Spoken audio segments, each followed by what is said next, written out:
plain stretched flat in every direction, and on a cold morning in late 190 BC, somewhere near the city of Magnesia ad Sipylum in what is now western Turkey, the mist sat low over the Hermus River and spread across the open ground where two armies were preparing to fight. On one side stood Rome, roughly 30,000 soldiers, disciplined, experienced, and a very long way from home. On the other side stood something much larger. The Seleucid army of Antiochus III occupied the entire eastern half of the field. Ancient sources describe its length as genuinely staggering cavalry and infantry, stretching so far in both directions that the flanks disappeared into the morning haze. The exact size is debated by modern historians, but most estimates place the Seleucid force somewhere between 50,000 and 70,000 men. War elephants were stationed along the phalanx line. Armored cavalry waited on both wings. Scythed chariots stood at the far left, their iron blades catching the pale light. By any rational measure, Antiochus III was about to win this battle. He had roughly twice as many men. He had weapons designed to answer every tactical problem the Romans might present. He had spent 36 years rebuilding the empire of Alexander the Great's successors into something that, on this particular morning, looked like what it actually was, the most powerful military force in the Eastern Mediterranean world. So, it is worth pausing on one specific detail. On the far right of the Seleucid line, Antiochus himself commanded his elite cavalry. At some point during that morning, at some point when the battle was already turning against him on the opposite side of the field, he led his heavy horsemen in a charge against the Roman left flank. The charge worked. His cavalry broke through. The Roman infantry in front of him shattered and fell back. He pursued the retreating soldiers toward the Roman camp. In the moment when his empire was collapsing, Antiochus III was winning. He attacked the Roman camp. The camp guards repulsed him. He regrouped to try again. He never got the chance. When he rode back toward the battlefield, the army that had stood on the plain that morning no longer existed as an army. The phalanx was gone. The left wing was gone. The camp was being sacked from the other direction. What remained of the Seleucid force was retreating in whatever direction offered space. By the end of that afternoon, Antiochus III had lost not just a battle, he had lost every territory he held west of the Taurus Mountains. He had lost his fleet. He had lost his war elephants. He had lost, by the terms of the treaty that followed, approximately 15,000 talents of silver, close to 450 tons to be paid to Rome over the next 12 years. He had been winning on his wing of the battle when his empire ended. Understanding how that happened, how a cavalry charge can succeed while an army collapses, how the most accomplished Eastern king in 2 centuries can lose everything in a single afternoon, requires understanding what was actually on that field and what the battle actually was. Because Magnesia was not simply a larger army losing to a smaller one, it was not Roman discipline defeating Hellenistic disorder, it was something more specific and more instructive than those easy framings suggest. What happened on the plain of Magnesia was a failure cascade, a chain of collapses, each one triggering the next, beginning at the far left of the Seleucid line and working inward, weapon by weapon, until the entire structure broke. To understand the cascade, you have to start somewhere else entirely. You have to start with the man who built that army, and why, and what it had taken him to do it. Antiochus III became king of the Seleucid Empire in 223 BC. He was 18 years old. The empire he inherited was not the empire his dynasty had once controlled. Since the death of Alexander the Great in 323 BC, the vast lands Alexander had conquered had been divided among his generals and their descendants, and the resulting kingdoms had been fighting over the pieces ever since. The Seleucids had received the eastern share, Syria, Mesopotamia, Persia, and at their greatest extent, territory stretching from the Mediterranean to the borders of India. But by the time Antiochus III took the throne, large parts of that inheritance had either broken away or been seized by rival powers. The empire was contracting. Rebellions were not an exception, they were a pattern. His first years were difficult in ways that history tends to underreport. He faced internal revolts. He suppressed dangerous rivals.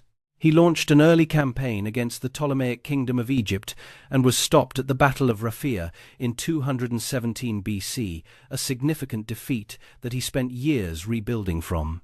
He did the unglamorous, grinding work of stabilizing a throne his predecessors had left weakened.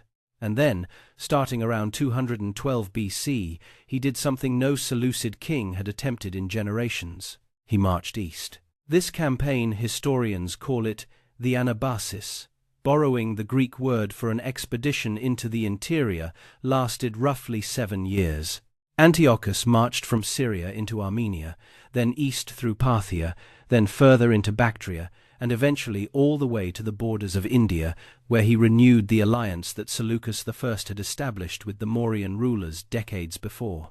He crossed mountain ranges. He forced the submission of rulers who had spent decades asserting their independence from Seleucid authority. Not every campaign was a clean annexation. In some cases, he accepted nominal submission and moved on, but he reasserted the symbolic and political authority of the Seleucid crown over territory that had been drifting away. When he returned to Syria in 205 BC, his contemporaries gave him a title. They called him Megas, the Great. It was not an honorific handed out easily. It was the word attached to Alexander himself. It was the ancient world's way of saying, "This man has done something that required a generation's worth of effort to achieve." In the years that followed, he kept moving westward. He won the Fifth Syrian War, capturing Colli Syria from Ptolemy V and securing the eastern Mediterranean coast. He pushed into Asia Minor and recovered cities on the Aegean shore. He crossed into Thrace on the European side of the Hellespont. By approximately 196 BC, the Seleucid Empire under Antiochus III was larger than it had been in more than a century. He had rebuilt it largely from scratch, through a combination of military endurance, diplomatic skill, and a refusal to accept the fragmented state he had inherited as permanent. This context matters enormously. Antiochus III was not an arrogant ruler who stumbled carelessly into a confrontation with Rome. He was a man who had spent 2 decades proving that recovery was possible. The title the Great was earned.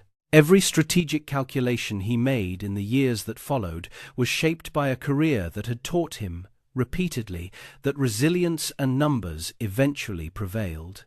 That lesson was not wrong. It simply did not apply to what was coming. There was a slow collision building in the eastern Mediterranean, and it was not primarily military. It was a collision of mental maps. When Rome defeated Philip V of Macedon at Cynoscephalae in 197 BC, the Romans declared the freedom of the Greek city-states and withdrew their forces. From where Antiochus stood, this looked like a regional power securing its flank and leaving. Rome seemed to want no permanent presence in the Aegean. It wanted no single Hellenistic king dominating Greece, and once that was achieved, it returned west. He was right about what Rome had done. He was wrong about what Rome would tolerate going forward. As Antiochus moved into Asia Minor and then into Thrace, the Romans watched with growing unease. Both powers were drawing different lines in the same geography. To Rome, Asia Minor was a buffer zone that needed to remain free of Seleucid dominance. To Antiochus, Asia Minor was the western core of his empire territory his dynasty had once held, lost, and was now reclaiming by historical right. The same rivers, the same cities, the same coastline meant entirely different things to the two powers looking at the same map. This kind of collision, not between armies, but between competing assumptions about where one power's acceptable reach ended and another's began, is almost always more dangerous than explicit hostility. Explicit hostility can be managed. Competing assumptions tend to become facts on the ground before anyone has drawn a clear line. There was another figure moving through all of this, one that ancient sources emphasize and modern historians treat with appropriate caution.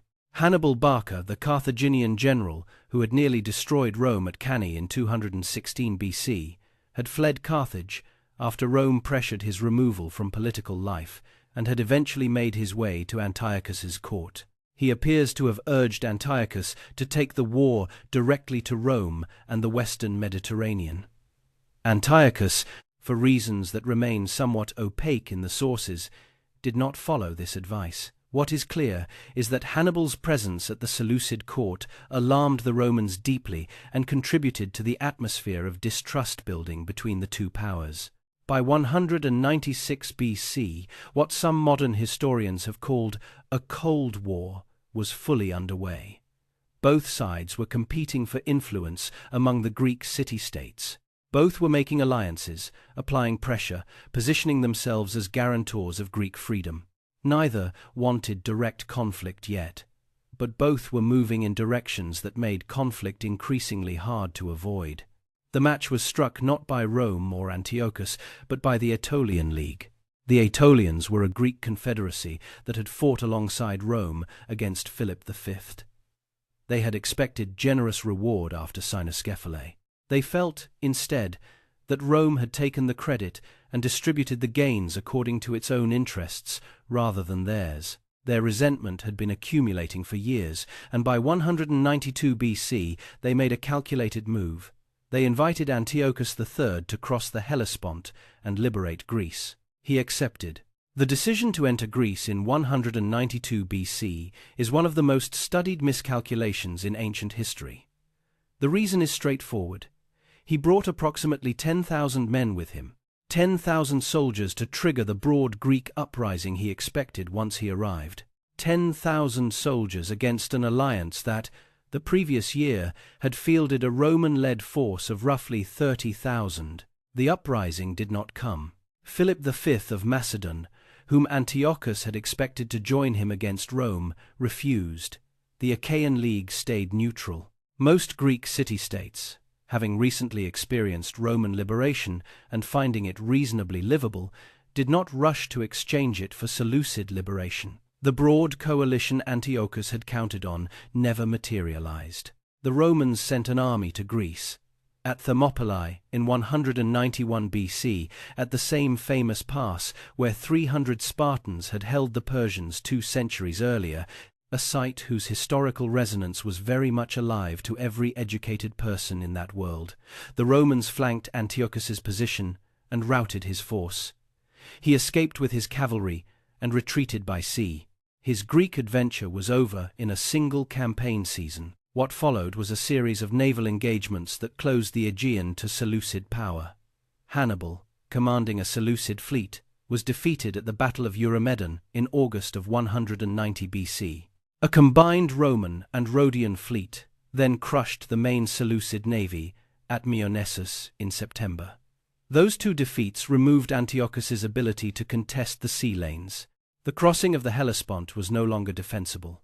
The Roman army could come to Asia. They came. Antiochus attempted negotiations. He had negotiated his way to favorable terms in earlier conflicts and saw no reason to believe this would be different. But the Roman demand was not a position to be bargained from. They required him to withdraw from all of Asia Minor, from every territory west of the Taurus Mountains. In practical terms, this was the entire Western Empire, Ephesus, Sardis, the Aegean coastline. Everything he had spent years recapturing. There was nothing to negotiate. Accepting Roman terms meant surrendering his legacy. He chose to fight. He moved his army down the Hermus Valley to Magnesia ad Sipylum. The Romans, advancing from the direction of Pergamon, met him there. On the flat plain south of the city, with the Hermus River constraining the Seleucid right flank, the 2 forces deployed for the battle that would settle everything. For 5 days before the battle, Antiochus refused to leave his fortified camp on the slopes of Mount Sipylos. This detail is easy to overlook, but it tells you something important. He knew the power of the Roman legions. He had seen what they did at Thermopylae. He was in no hurry to fight them on flat ground.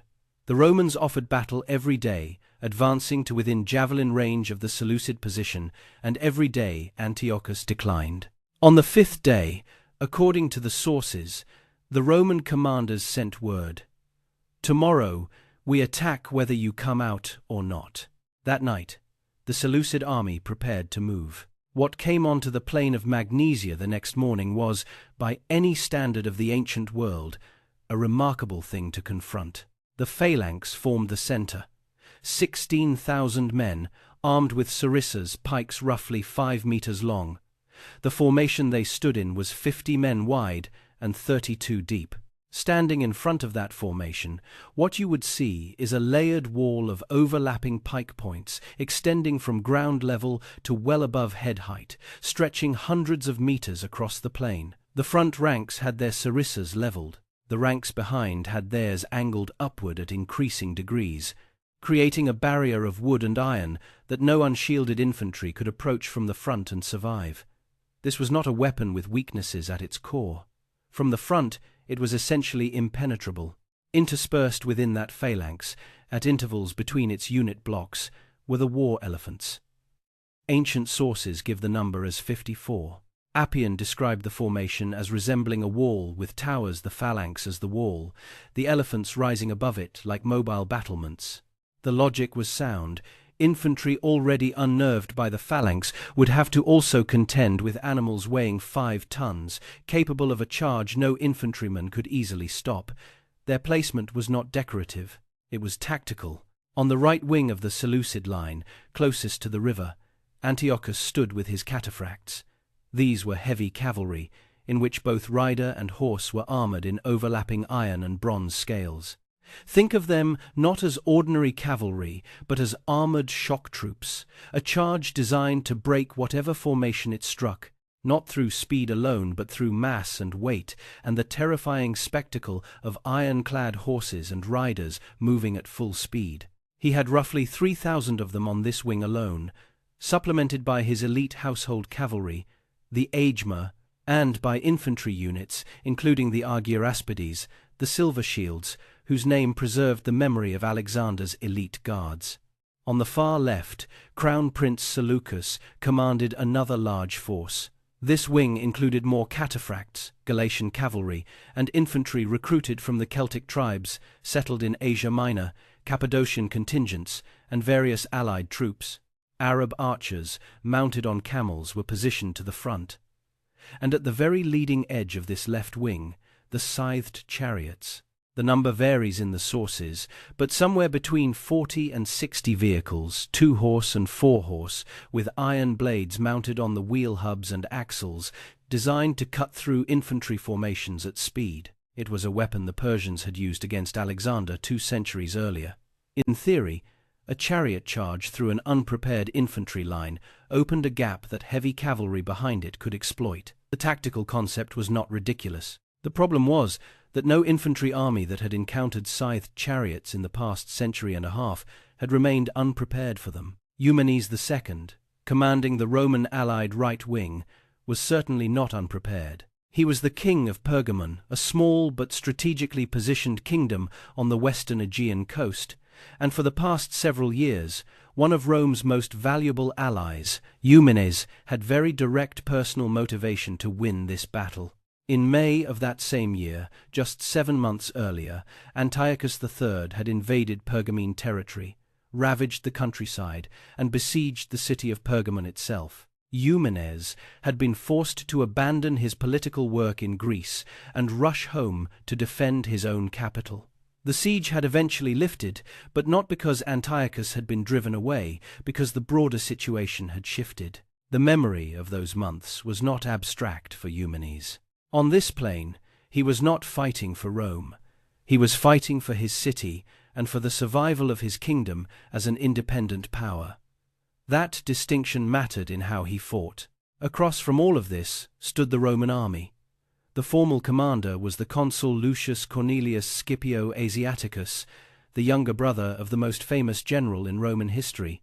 Scipio Africanus, the man who had defeated Hannibal at Zama 9 years earlier, was present as a senior legate. He had personally lobbied the Senate to give his brother this command, and he had offered to serve under him to make the political case credible. He was not at the battle.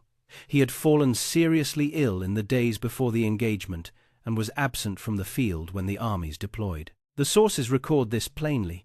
Though some historians have noted that the illness was quite convenient for Lucius, it allowed him to receive full credit for the victory without his more celebrated brother in the way. Whether that observation is fair or cynical is difficult to say with certainty. What the sources agree on is the absence. The man most qualified to command the Roman army that day was not there. In his place, the Roman center was commanded by Lucius Scipio himself. The left wing, closest to the river and therefore the more exposed position, was held by Gnaeus Domitius Ahenobarbus, and on the right, Eumenes took command of the allied cavalry. The Roman deployment was their standard arrangement: 3 lines of heavy infantry in the center, cavalry and auxiliaries on the flanks, velites and skirmishers in front. But the architecture of that arrangement is worth pausing on for a moment, because it is the reason the Romans survived what the Seleucids could not. The Roman manipular system organized its infantry not in one long unbroken line, but in small tactical units, maniples positioned in a checkerboard pattern with deliberate spaces between them. Each line could relieve the one in front of it. Each maniple could maneuver independently, could step laterally, could close a gap, or exploit an opening without the whole line needing to respond. If an enemy charge broke one section of the front, the structure of the formation allowed that break to be absorbed rather than transmitted across the entire line. The Roman system was not designed to be unbreakable. It was designed to keep functioning when things broke. This distinction between a system optimized for maximum front-facing power and a system optimized for crisis response is invisible when both armies are standing in formation on a calm morning. It becomes decisive when something goes wrong. The morning itself was overcast. Livy notes this specifically. The sky was grey, the air heavy with mist, the visibility across the plain limited. This was not a small detail. The Seleucid army was so large that Antiochus, positioned on the far right, could not clearly see what was happening on the far left. The fog was literal. The information it created was the most dangerous kind, the kind where a commander makes decisions based on what he can see, without knowing what is happening beyond his line of sight. The battle opened on the Seleucid left. Eumenes did not wait for the chariots to come to him. He sent his missile troops forward, archers, slingers, javelin throwers, in loose open order, moving ahead of the main cavalry line. His instruction, according to later accounts, was specific. Do not target the drivers. Target the horses. The horses pulling the scythed chariots were not armored. They were trained, but they were animals, and an animal struck repeatedly by arrows and sling stones does not hold its course. As the first volleys landed among the chariot teams, the horses began to panic. Drivers lost control. Vehicles veered. Chariots that had been aligned to charge through the Roman right wing began turning, colliding, and wheeling back toward their own lines. The iron blades on their wheels, designed for Roman infantry, cut into the horses and men of the Seleucid left flank instead. Behind the chariots stood the Arab camel archers. The camels bolted at the chaos.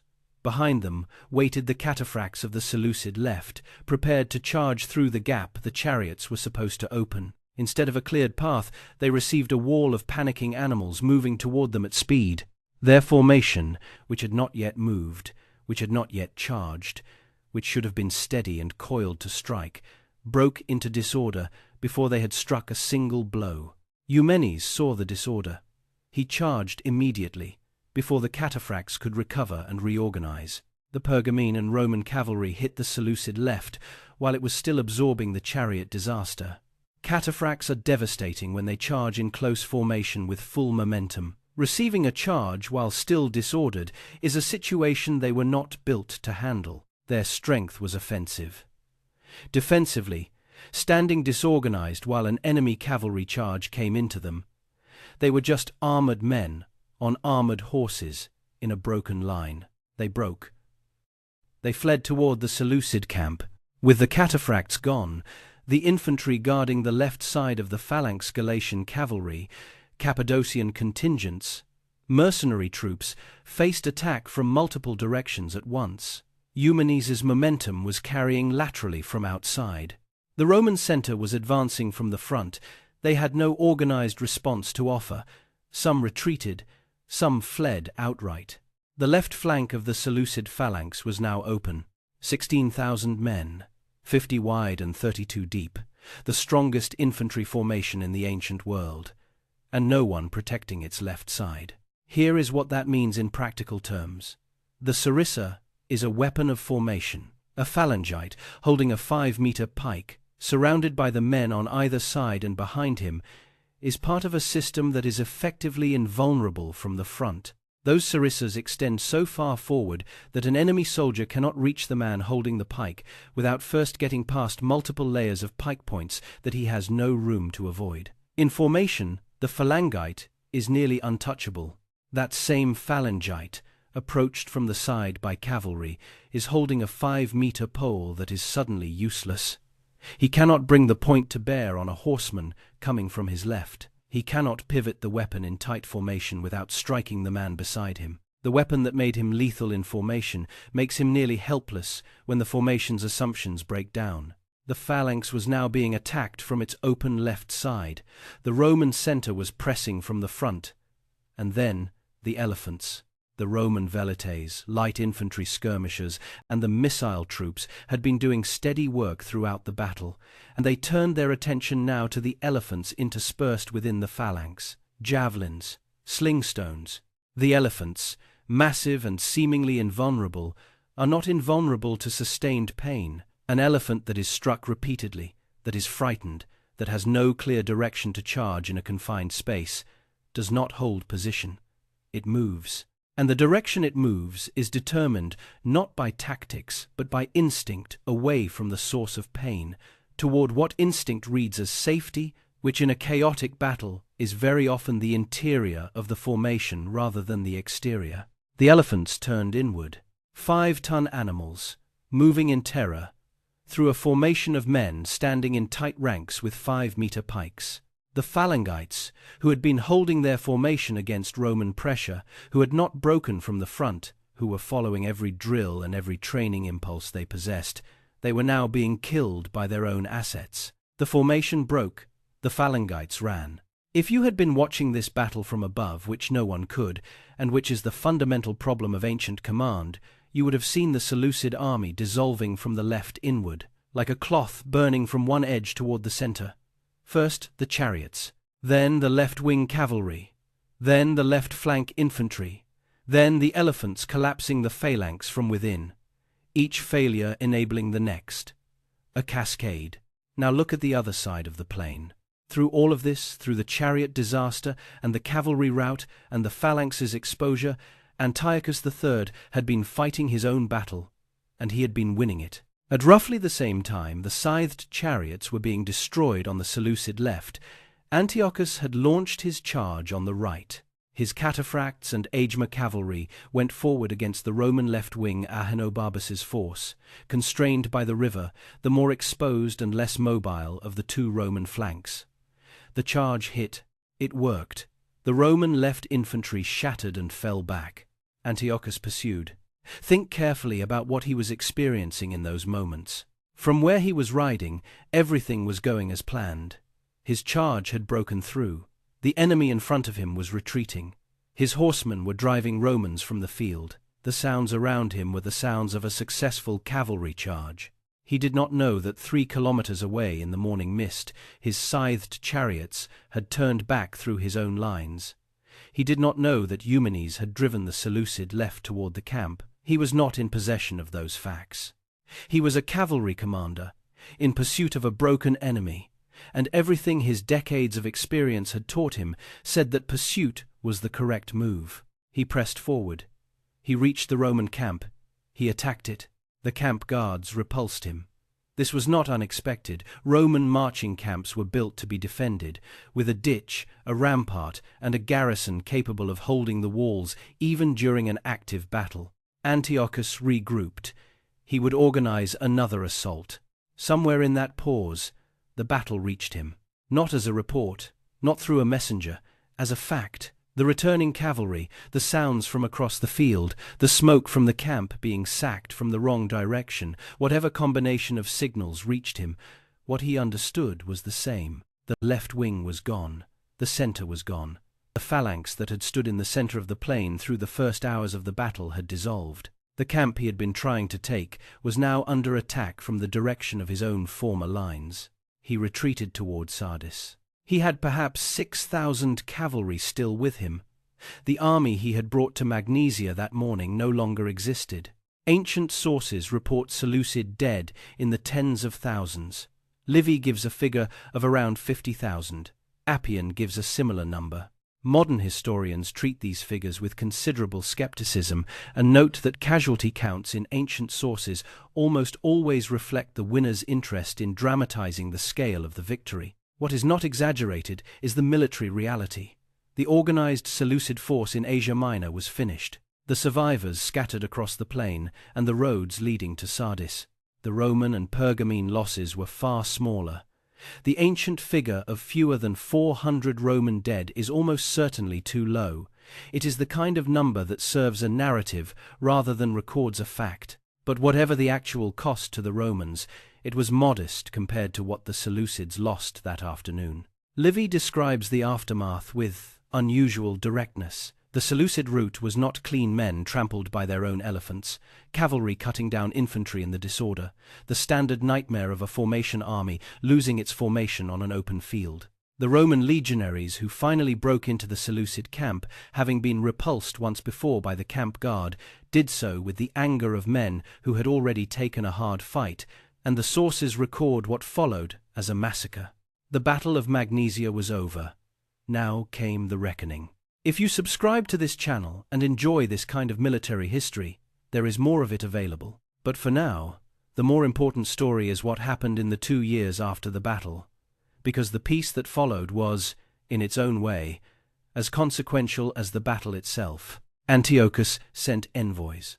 The Romans were willing to talk on the same terms they had offered before the battle, which had not changed.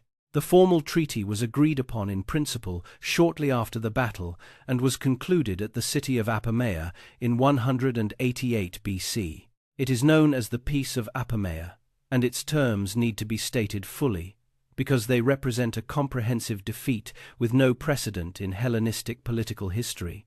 Antiochus was required to surrender all territory west of the Taurus Mountains.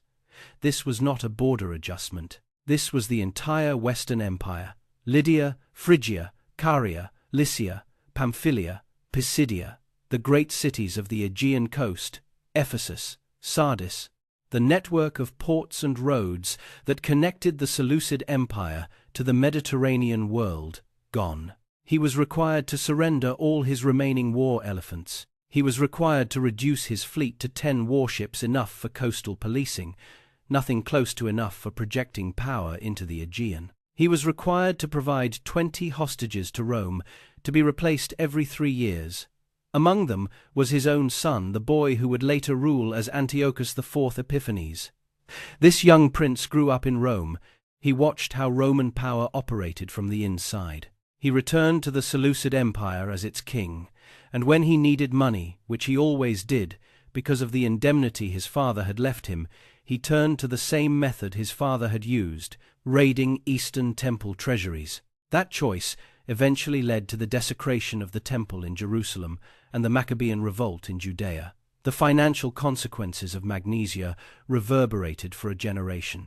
And then there was the money. 15,000 Euboic talents of silver, paid over 12 years, 500 immediately, 2,500 upon Senate ratification, then 1,000 talents per year for 12 installments. Modern historians calculate 15,000 talents at roughly 450 tons of silver. Prior to the war, some estimates suggest the Seleucid treasury was receiving somewhere between 15,000 and 20,000 talents annually from all sources combined. The indemnity was, in effect, a full year's revenue spread across more than a decade, systematically draining the empire's capacity to function as a great power. Every year, for 12 years, 1,000 talents of silver left the Seleucid treasury and went to Rome. Antiochus III spent his last years doing the only thing available to him, trying to find money in his own eastern territories to meet the payments. In 187 BC, he mounted an expedition to Elam in what is now southwestern Iran to raid the treasury of the Temple of Bel. The guardians of the temple killed him. He was 54 years old, the man who had marched from Syria to the borders of India and back, the king who had reconquered Parthia and Bactria, the ruler whom his own contemporaries had called the Great. He died in Elam, trying to rob a temple to pay a debt to Rome. Now turn to the other side of the settlement and notice something that almost never gets the attention it deserves. Rome took no territory from the Peace of Apamea. Not a single piece of land passed directly into Roman possession.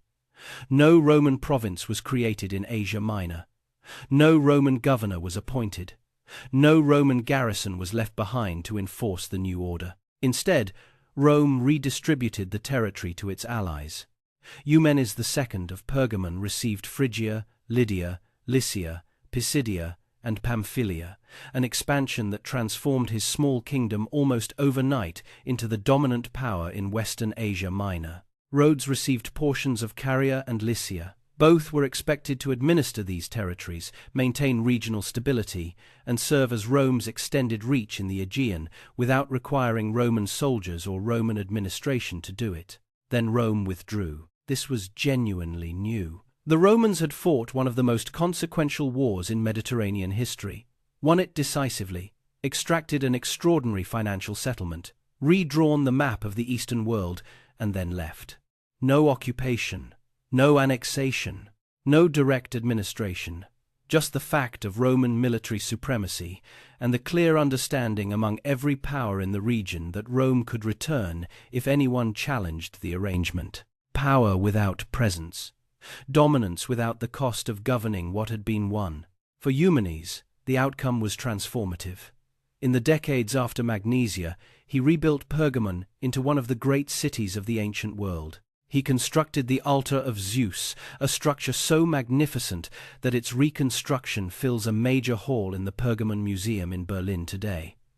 He built a library meant to rival Alexandria.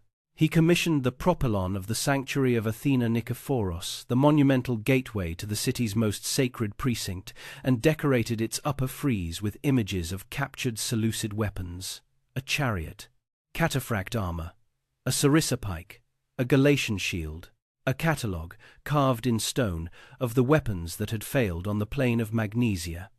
Permanent trophies displayed in the most visible religious precinct of the city that had survived.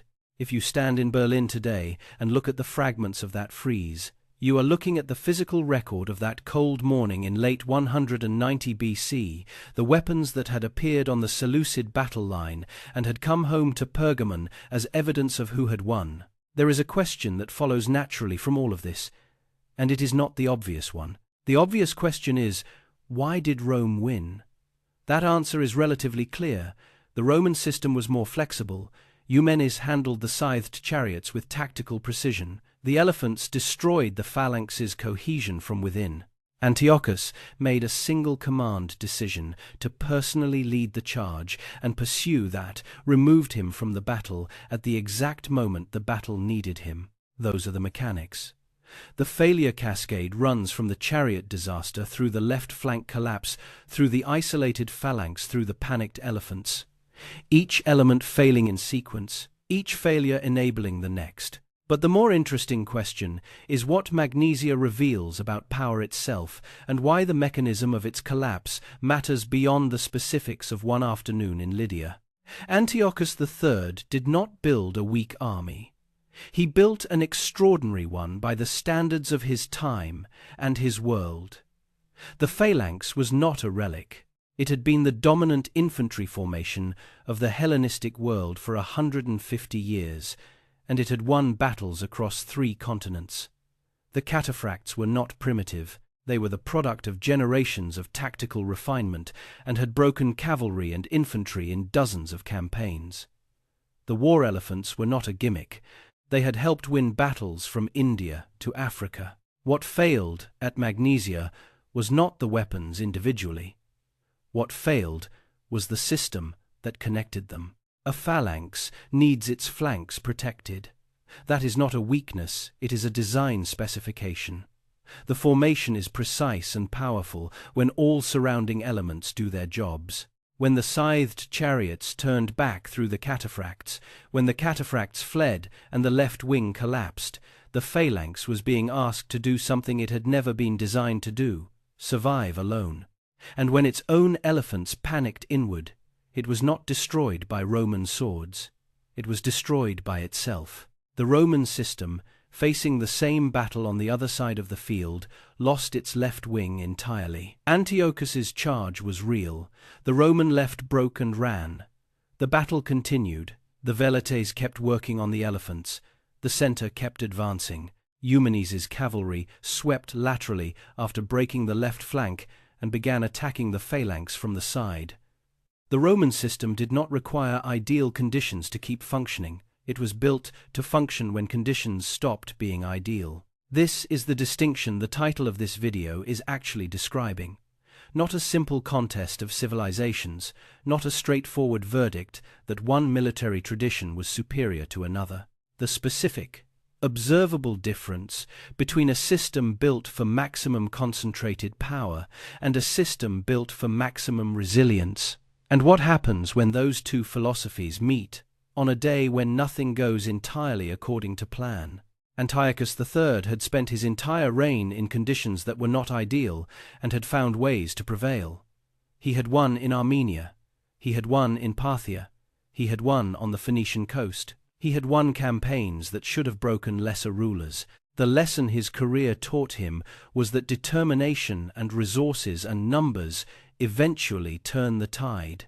That lesson was not wrong. It was just not the lesson that applied on this particular plane, against this particular opponent, with this particular deployment. He was winning on the right wing when it happened.